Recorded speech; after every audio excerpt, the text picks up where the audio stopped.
Well, today I'm going to do some drawing with Sanguine in the Renaissance tradition on a Renaissance paper with no name, nameless paper. But anyway, it's a paper that was actually being made during the Renaissance, Right. Michelangelo and Leonardo. So that's what I'm going to show you. And I'm also going to give you a quick tour of the studio and show some of my drawings on the wall behind me here.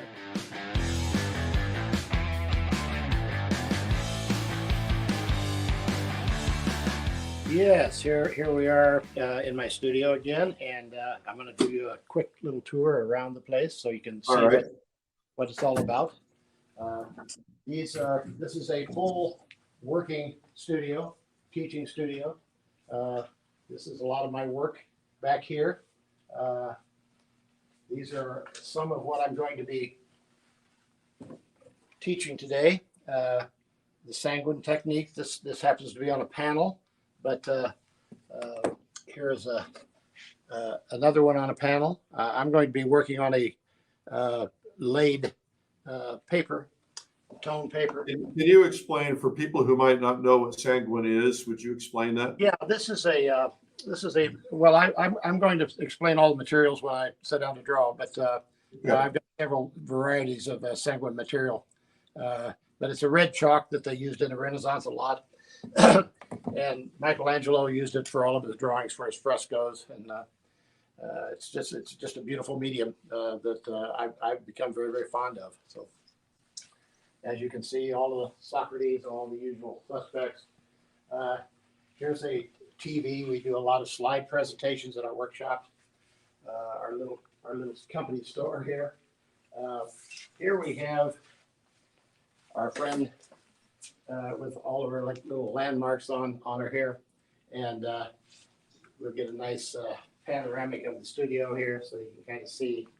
Uh, we have a raised stage, and it's 360. It probably is the only 360 stage in the DFW area. This certainly is the best facility in the DFW area for teaching figure drawing and portraiture and anatomy, for that matter. Now, tell me a little bit about that, Michael. Do you have regular ongoing classes? Do people sign up for a full course, or do they become members? What's that all like? Well, I have two different programs. One is an open studio that goes on at the same time as my mentoring program, and obviously the open studio they can come and draw without instruction, or they can pay a little bit more, and I teach. So there's two different groups. Now here's our board that I use. I've got a massive blackboard here that I use for Your famous blackboard. I use for teaching my workshops. This stuff is all done from imagination. Uh, and these two guys, I need to get them out more for a meal, but they've been hanging with me for a long time as well. And this is where I'm going to draw from today. I have a massive mess of supplies over here that I have collected over the years. I have more art supplies probably than any man alive, So I think I can say that probably with some validity. Well, if you just bought one thing a year for every year of your life, you'd have more than any man alive. This is true.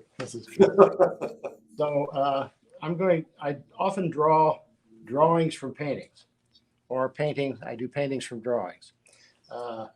It's makes the selection process more challenging. So I'm not trying to duplicate anything really. I'm just trying to interpret it. And usually in a drawing like this, even though that's a Van Dyke drawing and he was pretty damn good, I will try to even make my character stronger than that drawing.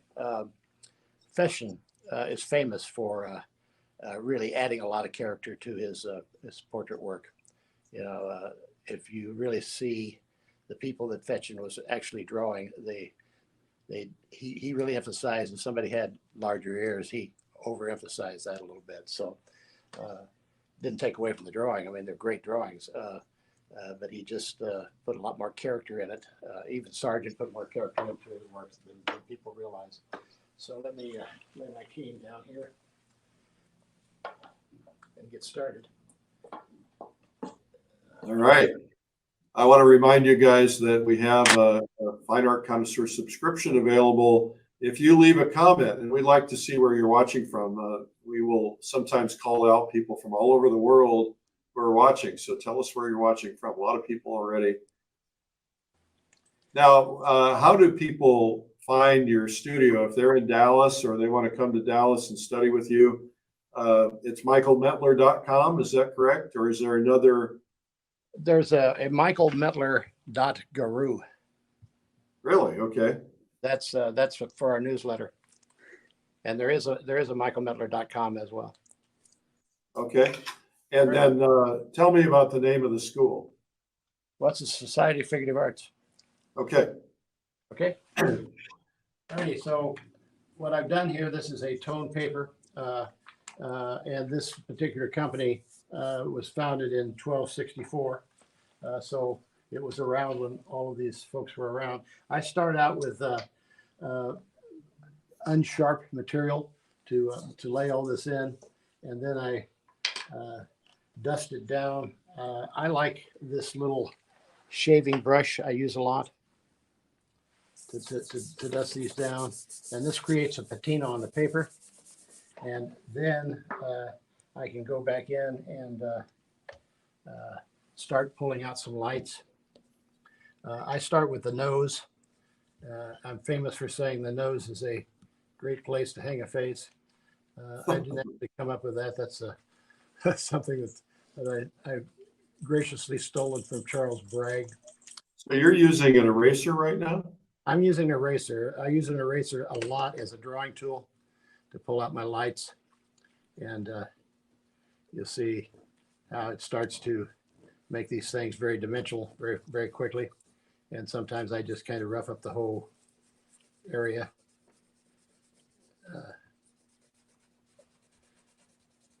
And these lace things are kind of fun.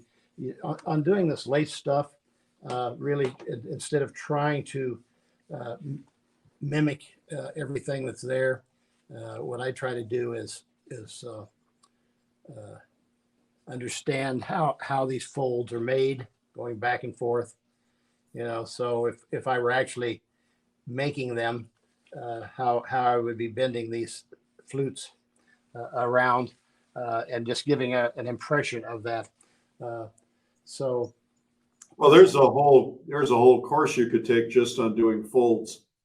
Oh, absolutely, absolutely. So this is like I say, I use these drawing sticks to start with, and then I use these Cretacolor. Oh, I'm sorry, I shouldn't have mentioned the name. I use these. You can mention the name. We have no problem with that. Yeah, So I use all the usual suspects from, all the big names, so Sennelier and Rembrandt and all those guys. But this is a dry Cretacolor. So I always go back to the nose. Most people don't know that the nose actually opens up there, that there's not actually a line there. Can we see if we can get the camera closer?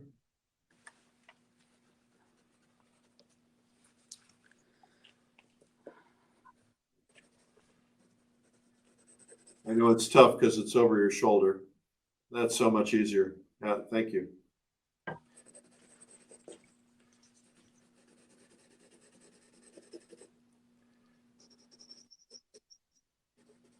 So it's a selection process. You don't really, master draftsmen really don't try to put in everything that they see. As a matter of fact, I really don't refer to that a whole lot after the initial lay-in. And, I will get not an exact likeness, but I will try to emphasize. I don't even view exaggerate as a bad word. Let's come in here and build a couple. You know, if you build a couple of these and make them very believable, half your work's done. In other words, you don't have to render them all. You just have to render a couple of them so that the brain kind of fills in the rest. That's correct.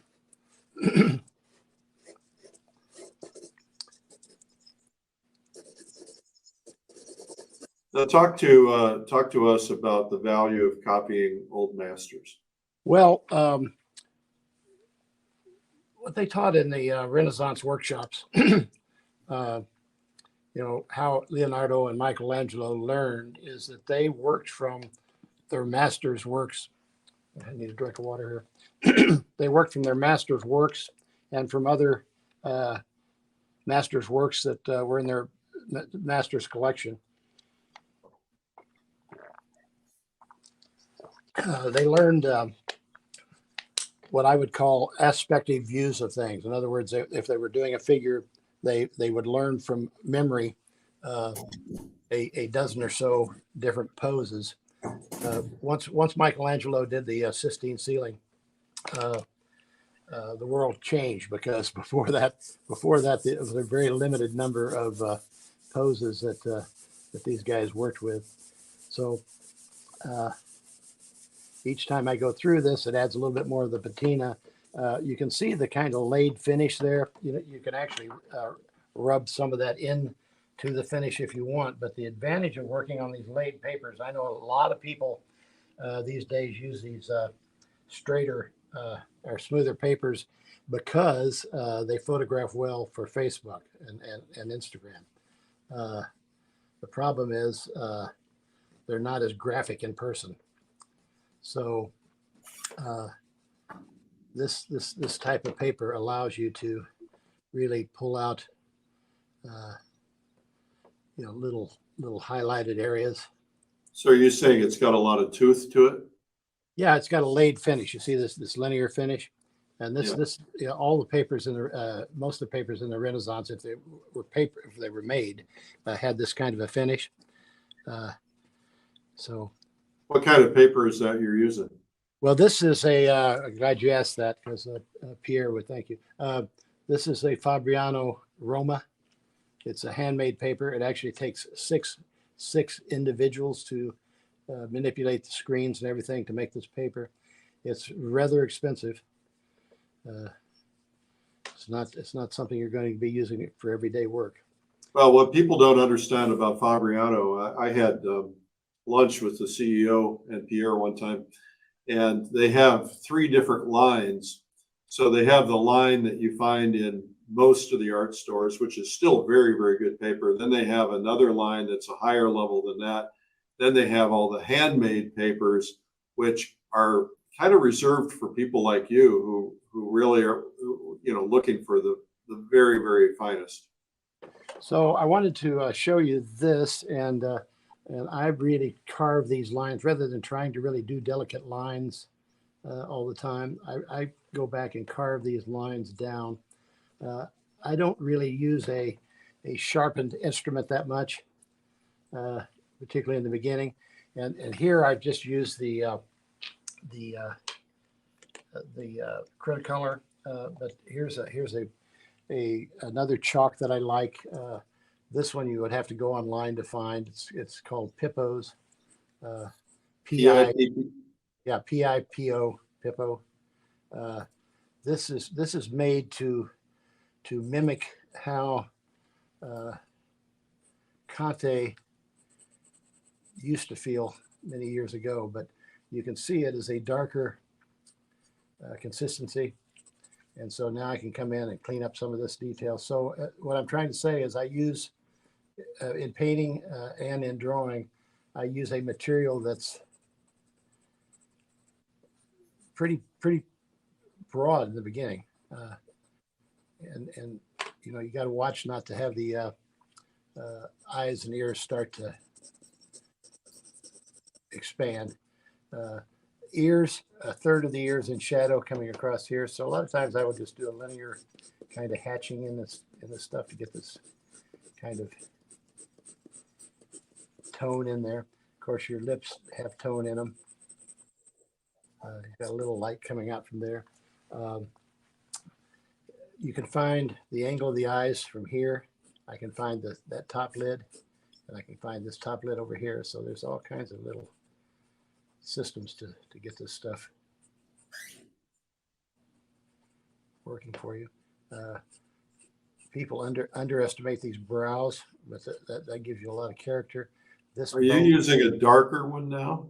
Yeah, I'm using a darker one. So when I started to say, the actual materials that they used in the Renaissance aren't even available anymore. Those sanguine. This is a stone.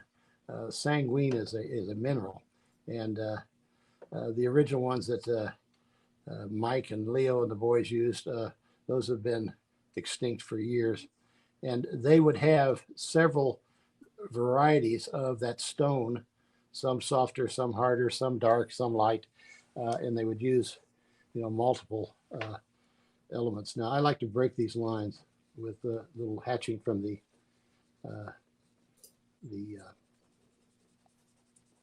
eraser, and then go back in and clean it all up. So then once I've used this particular equipment, I also can now come in and use the white chalks to fill in some of this. Can I ask the camera operator to try to get closer again, please? Yeah, sure.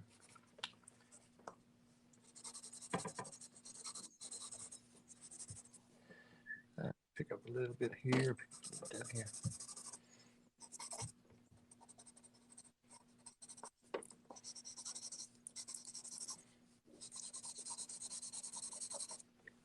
And once again, I do a lot with erasers, so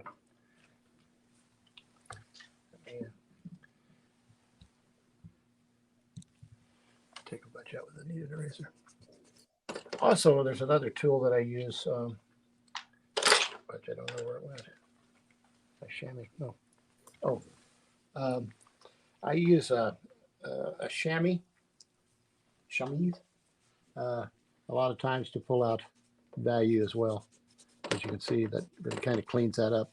And this saves your kneaded eraser a lot because you're getting a lot of the unnecessary chalk off of there on the chamois, so you don't have to use your kneaded eraser quite so much. The question was that a pastel pencil for your white, or was that chalk?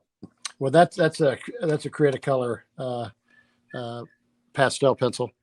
So Okay. this actually is Faber-Castell, but Create-A-Color makes it. This is a Create-A-Color 5.6 millimeter lead, which I use a lot, and I like things in extenders a lot too. You don't initially, if you look at Peter Paul Prudhomme, for example, he was very, very loose in his initial laying of his lights. And of course, he ends up with pretty refined looking stuff. I like to break all of these things, all these lines up some. Would you explain that to people, why you break things up?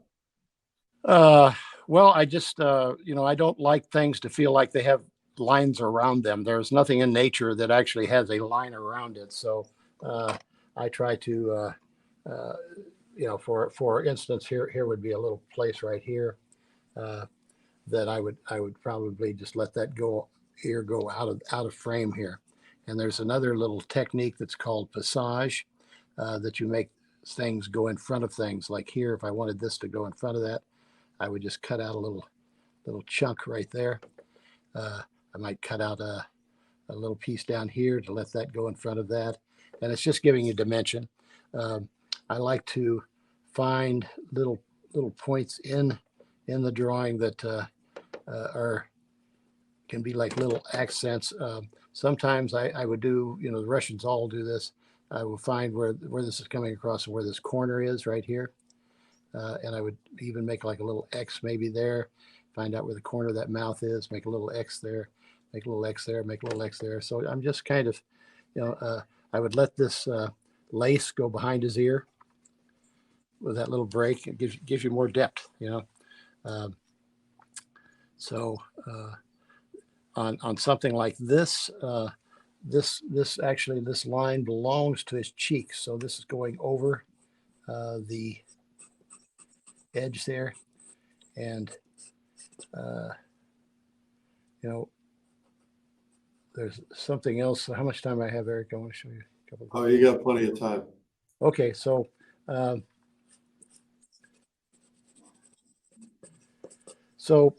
the important thing here to emphasize is that I kind of take this to a certain point, and people are going to groan because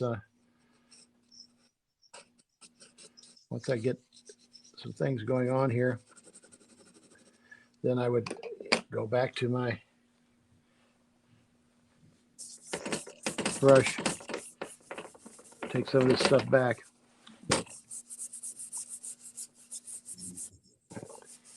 and start building it again. So each time I start building it, I'm going to go back with a little bit of more information on some of these key points, like this eyelid, for instance. I would see the inside of this. Now, this is a Carbofellow chalk pencil. It's a little softer than some of the other stuff. But also, what I have found, Michael, I'm curious your opinion on this, is I found in looking at a lot of old drawings and old paintings that the eyes are really a lot softer than our tendency is to make them. yes, they are. Because you have to remember that this is really in shadow. Okay, and people tend to forget that. And these do not mimic each other. And as a matter of fact, what people don't really do sometimes is leave that little bit of light in that eye. But you have to remember that there's an eye socket back here. So I always treat this like this guy's got like on little Goggles. little aviator glasses like that. And I really soften this away eye quite a bit because I really don't want the focus there so much. But here I need to emphasize this brow. So I guess the point I'm trying to make is I use several different kinds of pencils with several different colors of chalk in them. This happens to be and also a dark one that's made by General. So the old masters did this and used multiple layers of materials, and then you bring it back so it all looks like it all belongs together, and start the whole process over. So it's a building process. I wanted to show you here. One thing. Oh, people tend to think about drawing as using one type of media, but they often would take and go back in and create some stronger things. This is a blending tool that's basically water based, but you can come and really pick up some of these, rather than just relying on the chalk itself. You can pick up some of these more subtle. I can even come in here and kind of pick up some of this hatching for his beard.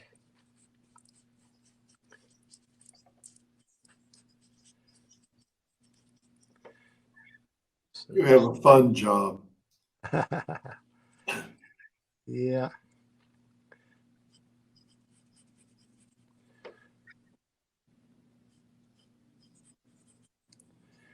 So it's not. It's a little strange. Has it go more dark over there? All right, need some light in there. So go back to my lights. I'll find my eraser here. There we go. There it is. Yeah, so I'm going to make this darker by making this lighter. A lot of times you deal with what's next to something to create the effect you want with that cheek. So this needs to be, I'll probably come back with some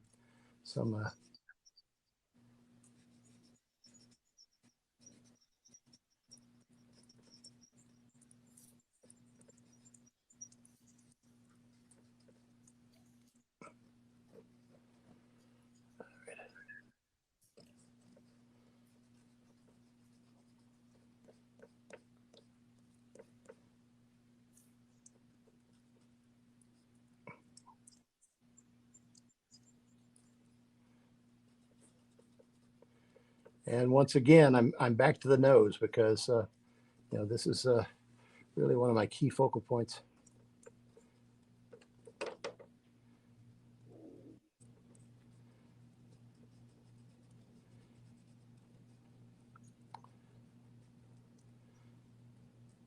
So this Fabriano paper that you're using, is this something that you have to order? Is it something you can get in certain art stores? It's really in short supply right now. Yeah, everything seems to be. This last batch I got from McPherson's, which supplies all the big stores, the Blick and all the people. They only had 8 sheets, Wow. so I took them all. So unfortunately, they're not going to be available for a while. Well, we're honored that you would use one of them today for us. Yeah, well, this is a fourth of a sheet. I could tell you the cost. It's I think it's like $27, $29 a sheet. Wow. Well, it must be worthwhile, otherwise you wouldn't spend it. Well, I like it a lot. So for people who can't get access to that, what would you recommend? They make an Angra paper, and there's several brands of Angra paper out there that are pretty good. Hanemule makes a good one. Fabriano makes a good one. The Fabriano one right now, I'm trying to get them to, I know Jacques very well too, with Fabriano. I assume he's still the president. Yeah. Yeah, I had lunch with him in Paris not too many years ago. They sponsored a really nice tour when he was with another paper company. A really nice tour of the Louvre, private tour at night. That was beautiful. You get to hang out with all the big shots.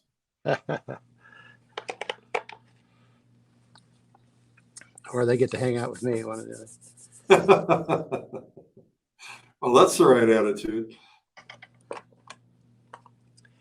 Well, I have found that a lot of my peers respect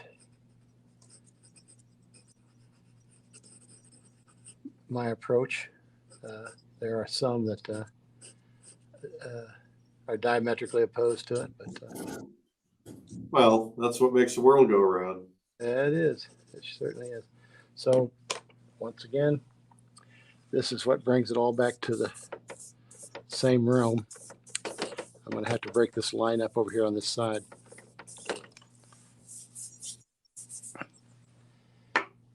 And I can kind of do that this kind of hatching on this down plane here a little bit. We're going to build that up a little bit. Okay. It's kind of. When do you do your life drawing classes? Is this frequently? Well, we're doing them on Fridays right now, and they're Fridays from 10:30 to 1:30 or to 2:30. I'm sorry.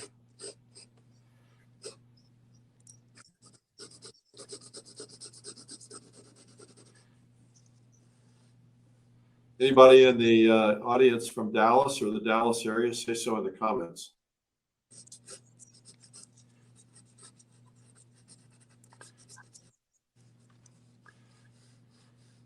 Yeah, we didn't really have a whole lot of time to advertise for our folks. Uh, yeah, it's tsofa tsofa.com. That'll give them the information. All right, I TSO. put it in the comments. Okay.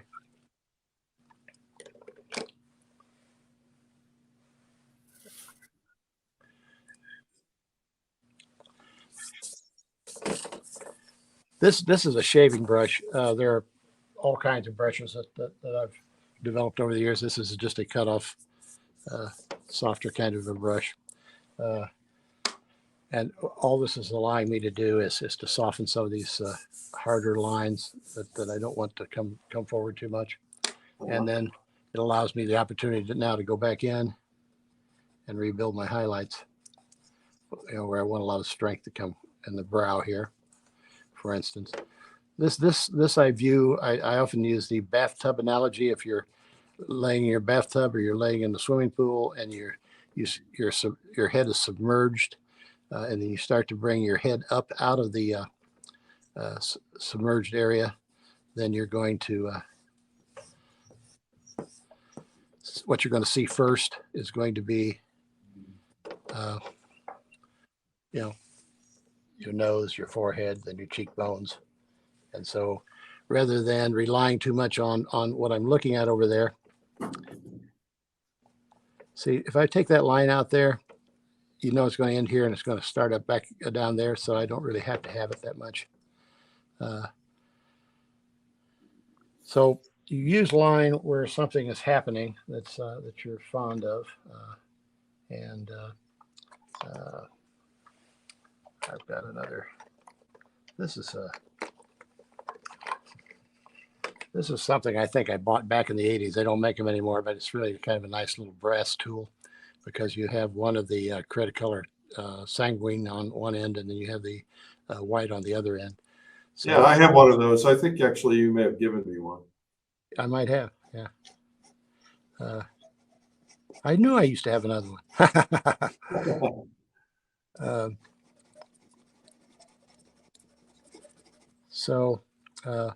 The nice thing, then if you have this, then you can come back in, and if you look at this actual painting, the real painting, I can't tell it from this, but this forehead is really heavily painted. And then not quite as much bridge there. And then here you would have an opportunity for a highlight. Here you would have a little bit of light. This is going to be more in shadow than I'm seeing it. So I'm going to pull this back some. Hey, Michael. Yep. I need to take a quick break, but one thing I'd like you to do when we come back, if you wouldn't mind, is give us a little tiny demonstration on the points of the face. And I know you touched on it, but I think that's so important. And I know you go into depth in your video, and I'm not going to ask you to go into depth, but if you would do that when we get back, would that be cool? That's great. Yeah, sure. All right, great. Thank you. All right, we'll be right back. So our guest today is the great Michael Mentler. Obviously, you figured out that he's great already. He's incredible. He has a fabulous video. It's called Figure Drawing in the Renaissance Tradition. And there's so much to learn there. And he did such a great job. We even constructed a chalkboard for him in the studio so that he could do it. And it's something that you would get benefit of. But whether you're doing figures or portraits or otherwise, doing the figure drawing exercises are so important. Okay, so we wanted to kind of pinpoint some of the points that I look for. I divide this head into 5 eyes, an eye between eyes, and that gives me my brow point over here. And then I know that I have this. What do you mean 5 eyes? You said 5. Yeah, well, the 5-eyed line is the art school. There's an eye between eyes. Okay, so I'm allowing for an eye to be there and an eye to be here, and then this eye takes me over to my ear. Okay. Oh, okay. And Well, if see, I had, there I learn something new every day. I didn't realize there was one eye distance to the well, ear. and the old Leonardo dimension goes from the brow line to the hairline, one third to the bottom of the nose, and one third to the chin. Of course, this guy's got a little bit of beard under here, so we're going to deal with that. But and here's what I do a lot of: is I will put this temporal bone in there and come around and find the edge of this eye socket, and then the top of the zygmatic arch. Then I come down here and find the bottom of the zygmatic arch. So I understand all of these muscle groups underneath here. Of course, then I have my big master muscle and my jawbone coming down. And then this is what I call the Francis McDermott muscle that comes around here and comes up and forms these pillars underneath this jawbone. So this is how, some of the initial lay-in that I would do to make this all work. And of course, you have a brow up here that does this, and then this kind of comes up and cuts that off, and then this kind of goes around your top of your eye socket, and then this divides like so, comes back around, comes back down. So I know this whole structure of this head, and so did this guy, because they studied all of this. And you go through all of that in your video. You go through a lot of that depth. Yes. Yeah. And, once again, I want to emphasize that these guys worked from master drawings and master paintings a lot more than they did from nature. Leonardo is often misquoted as saying, go out and learn the lessons of nature. But then if you read the rest of it, it says, so you can take it back to the studio and utilize the information. Not to copy. It's not copying nature. You have the one school of thought, particularly you were talking about the sight size thing, is that if you work sight size accurately, that you can virtually draw anything. You can up to a point, but you can't do convincing sailing vessel unless you know how that is. All the rigging is tied, and all of the. I mean, you have to know a lot about something to be able to really draw it in an excellent manner. I need another sip of water.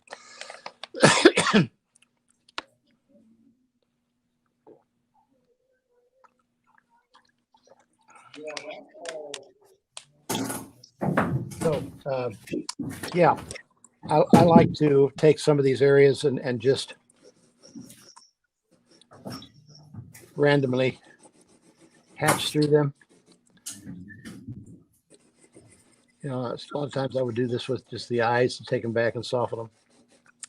I might just pull off the side of this face to make that all kind of soften.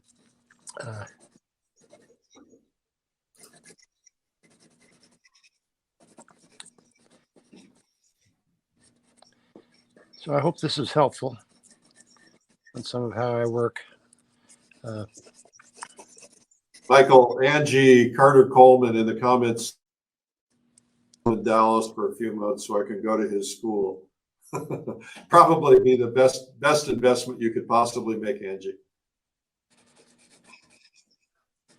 Well, I have. You'd be surprised how far some people drive. I have them drive from all over Texas to come just take one session. But they come from all over the country for my workshops, of course. Actually, I have more people coming from like Minneapolis and Atlanta than I actually have coming from Dallas. Well, there's that old thing about it's the consultant's rule, right? They can't be smart enough if they're in our own town, but if they're in another town, they're smarter. The further away they are, the smarter they are.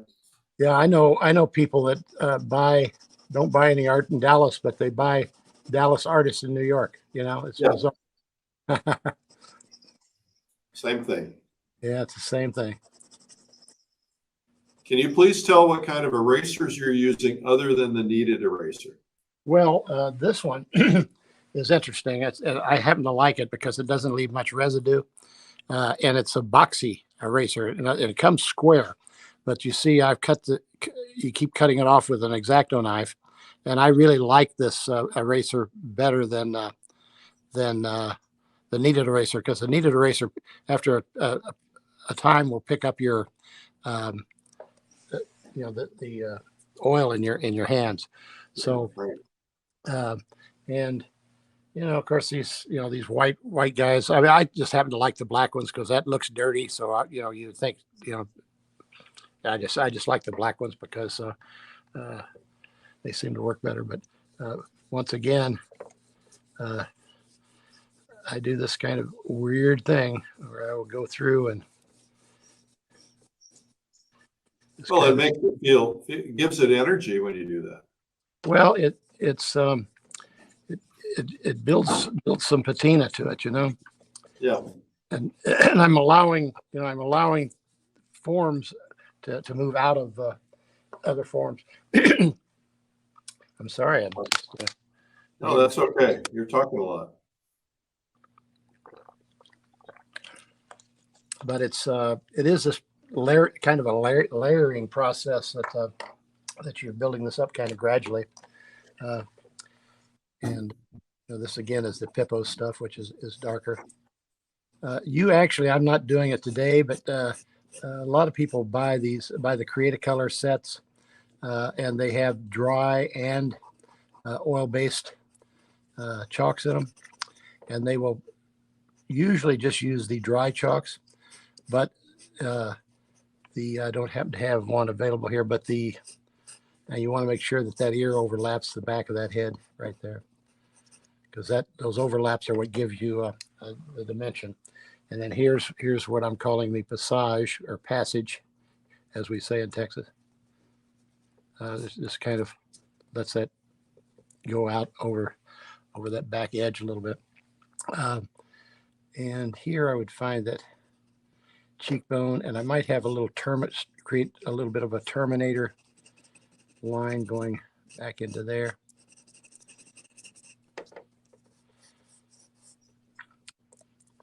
And his whole face is ruddier down here than his forehead, and of course his nose, except for that slight highlight. So I would come in now, and probably if I was finishing up, I would come in and use a harder chalk up in here.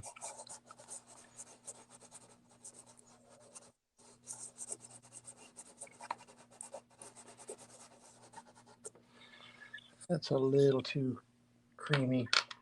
I'm going to Creamy. Yeah, I'm gonna soften it slightly with this. The question is, did the paper start as yellow or did you tone it yellow? No, it comes. This is called a Raffaello, a Raphael really, but Raffaello in Italian.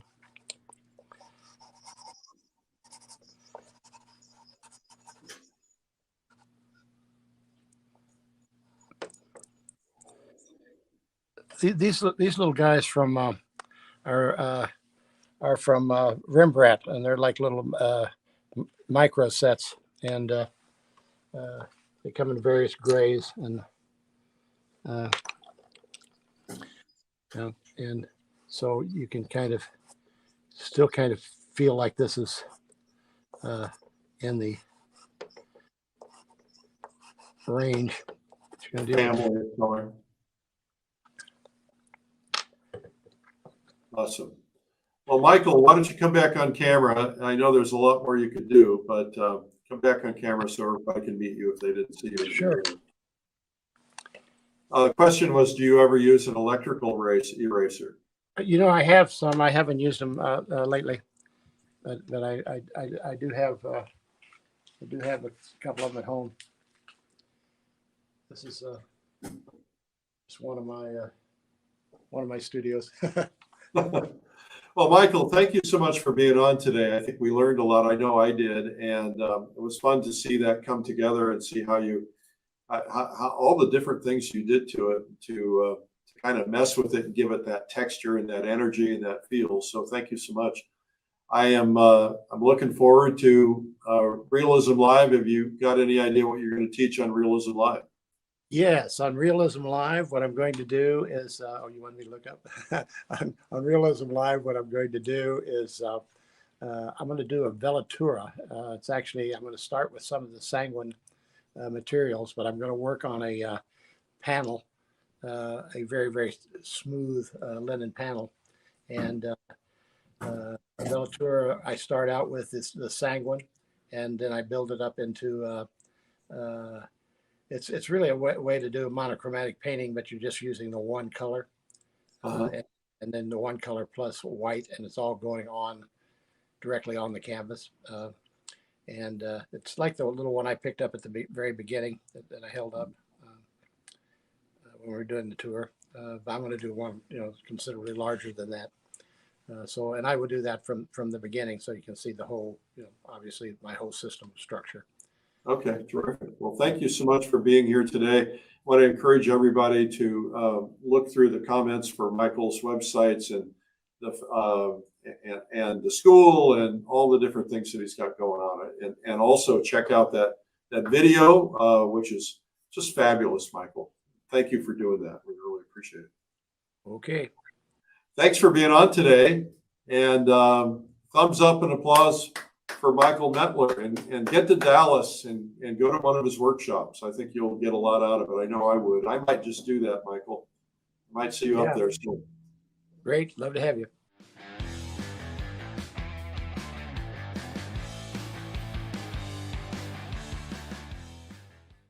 Have you ever wondered how some artists get such realistic quality in their work? Unbelievably beautiful portraits, stunning figures, and realistic-looking still lifes or florals? Painting or drawing realism takes your work to a whole new level. Whether you want tight, carefully rendered realistic paintings, or looser, more impressionistic realism, most high-level artists will tell you that painting is a skill that anyone can learn. If you follow a process, you can paint beautiful, realistic artwork. But where do you learn? You could spend $3,000 or more to attend a live workshop or convention, or you can learn from the world's finest realists from home for a fraction of the cost. At Realism Live, the world's first virtual online realism conference, you'll get 3 days of world-class artists demonstrating their techniques and processes. This is a comprehensive conference covering all the subjects you want to learn in portraiture, figures, landscapes, still life, cityscapes, color mixing, and more. Taught by the world's leading artists. Not only will you learn their techniques, you'll have a chance to interact with instructors and get your questions answered. And you'll get to know other artists personally through our breakout sessions. And we'll even paint and draw together at the end of each day. Make new friends in our breakout sessions. Paint with hundreds of others. Get private access to our exclusive members group to become a part of our community. And learn to take your artwork to a higher level. Realism Live is 3 full days of painting and drawing instruction, November 10th through 12th. And for people who want to learn painting and drawing from scratch, start with our Beginner's Day 1-day atelier on November 9th. Soon you'll be painting faces, people, flowers, scenery, objects, and other subjects. You'll see your artwork improve faster as you learn from top artists and instructors from all over the world. Sign up today and join the world as we learn art together from these amazing artists. Glenn Villepeu, John Potoshanek, Alex Kelly, Ned Mueller, Terry Strickland, Dustin Van Welchel, Lisa Egley, Clyde Aspavig, Sarah Sedgwick, Rose Franson, Chuck Morris, Michelle Dunaway, Michael Mentler, Daniel Graves, Leona Shanks, Alexander Shanks, Juliet Aristides, Carol Peebles, Todd M. Casey, Cornelia Hernes, Sandra Angelo, Oliver Sin, Sharon Sprung, Mario Robinson, and Deborah Hughes. And it's hosted by fine art connoisseur and publisher Eric Rhodes and editor-in-chief Peter Trippi. And if you can't watch live, you can watch replays on your own time for up to a year. And it's 100% guaranteed.